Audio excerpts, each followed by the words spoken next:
Hello, my name is Byron Melsack, and this is a demo of my new unit called the Cerberus Dreadnought, for use in StarCraft II multiplayer games. This is a super unit for the Terran race similar to how the Mothership is a super unit for the Protoss.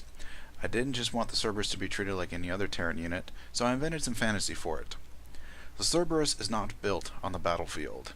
It is called to from deep space.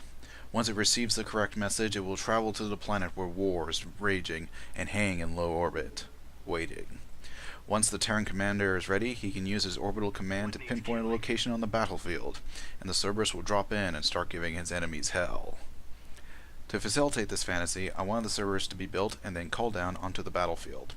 The unit is brought in via an arm magazine ability that adds a charge to the Create Persistent effect that calls a Create Unit effect. The Create Unit effect has a global range that is set to create its unit at a target point.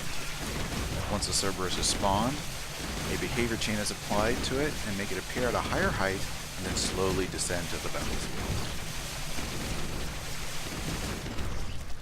I'm waiting.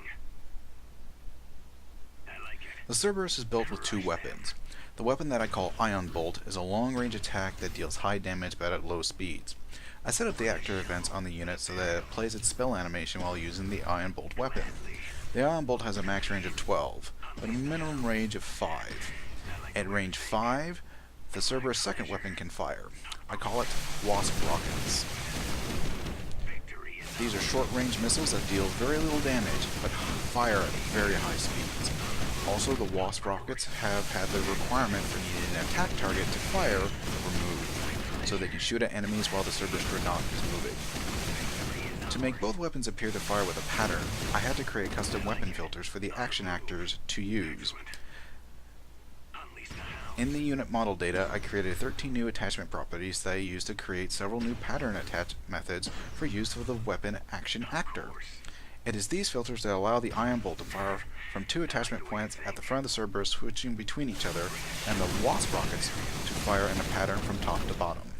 I also created two range actors that work off the two weapons of the Cerberus, so friended foe alike will know what weapon they are in range of. I hope you enjoyed my demo. Thank you.